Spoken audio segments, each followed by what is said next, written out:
Hi friends, అందరూ ఎలా ఉన్నారు ఫ్రెండ్స్? అందరూ బాగుండారా?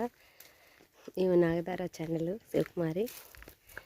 చూడండి ఫ్రెండ్స్, 4 రోజుల నుంచి అయితే చేలో పని చేస్తున్నాము. పైపులన్నీ పెరికేసి తొక్కిచ్చేస్తామని 4 రోజుల నుంచి అయితే పైపులన్నీ పీకేస్తున్నాం ఫ్రెండ్స్. ఈరోజు ఇంకొక కయ్యి ఉండదు. 3 రోజుల నుంచి వస్తూనే ఉండరు రోజు చేను కాడికి. ఈరోజు ఇంకొక కయ్యి ఉండదు. కయ్యి అయితే ఈరోజు పీకేయాలా. అందరూ తిన్నారా ఫ్రెండ్స్? మేమైతే తిన్నాము. ఇప్పుడే వచ్చినాము. ఇంట్లో పనులు ఉంటాయి కదా ఫ్రెండ్స్, మాకు గేదెలు ఉంటాయి కదా. ఇంట్లో పని అంతా చేసుకొని వచ్చే లోపల ఈ టైం అయింది. వచ్చినాము. వస్తానే అన్నము పప్పు పెరుగు తెచ్చుకొని తినేసినాము. ఇంకా కై పైపులు పెరికేసి రేపన్న డోజర్ పిలిచి అంతా తొక్కిచ్చేయాలి ఫ్రెండ్స్. చూడండి, 1 సంవత్సరం కష్టం మాది ఇది. 1 సంవత్సరం కష్టానికి కనీసం కత్తి పెట్టలా ఫ్రెండ్స్. ఒక గొల్ల అంటే ఒక గొల్ల కూడా కొట్టలేదు కాయలు. ఫస్ట్ పిల్ల కొట్టినావు కానీ 3వ పిల్ల అయితే అస్సలు కొట్టలేదు. అన్నీ గాలికి పడిపోయినాయి.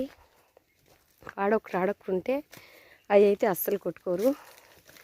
1 సంవత్సరం కష్టం చేస్తే ఒక రైతుకి వచ్చే ప్రతిఫలం ఇది ఫ్రెండ్స్. చూడండి ఎంత బాధ అనిపిస్తుంది.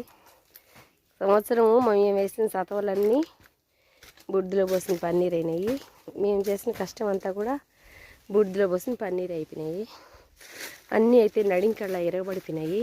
చూస్తున్నారు కదా, చేలు ఆడొకటి ఉన్నాయి కానీ చెట్లు అన్నీ ఇలా పడిపోయినాయి ఫ్రెండ్స్. ఇది మాకు ఆ దేవుడు ఇచ్చిన ప్రతిఫలం. 1 సంవత్సరం కష్టానికి మంచి ప్రతిఫలం వచ్చింది కదా ఫ్రెండ్స్. రైతుల కష్టం అంటే ఇలాగే ఉంటుంది, అవునా కదా ఫ్రెండ్స్? చెప్పండి మీరే. అందుకే అంటారు పెద్ద మనుషులు, రైతు ఎవరిని ముంచడు, రైతుని అందరూ ముంచుతారని. అది మాత్రం ఖచ్చితంగా నిజం ఫ్రెండ్స్. కూలోళ్ళు కూడా పెట్టుకోలేదు. అయినా నేను ఇద్దరమే రోజు పీకేస్తున్నాం అన్నీ. ఇంకొక కయ్యి ఉండదు. 3 కయ్యలు అయితే పీకేసినాము. ఇంకొక కయ్యి ఉండదు. ఆ కయ్యి కూడా పీకేసి రేపు డోజర్ పిలిచి అన్నీ తొక్కియాలా. పడిపోయిన చెట్టు కల్లా గొల్ల ఉండదు ఫ్రెండ్స్. కత్తే పెట్టలేదు. చూడండి, ఈ లైన్ అయితే మొత్తం పడిపోయినాయి. ఒక్కటంటే ఒక చెట్టు కూడా లేదు. ఈ లైన్లో ఒక చెట్టు మిగిలిపోయింది. ఇలా పడిపోతే ఎవరు కొట్టుకుంటారు కాయలు? అందుకని వీడియోలు కూడా తీలా ఫ్రెండ్స్. ఈ మధ్య గొంతు అయితే బాగా చేంజ్ అయింది. అసలు మాట్లాడుతూ ఉంటే కూడా ఏదో వాయిస్ బాగాలేదు. అందుకని వీడియోలు అయితే సరిగ్గానే చేయలేదు. చూస్తున్నారు కదా, ఓకేనా ఫ్రెండ్స్? ఎండలో అయితే తెల్లారి నెల నుంచి ఎండలే ఉన్నాయి. ఈ ఎండలు సైతం కూడా లెక్క చేయకుండా కష్టం చేసే రైతుకి ప్రతిఫలం అయితే ఇది ఫ్రెండ్స్. Okay, bye. మరి నచ్చితే ఒక లైక్ చేసి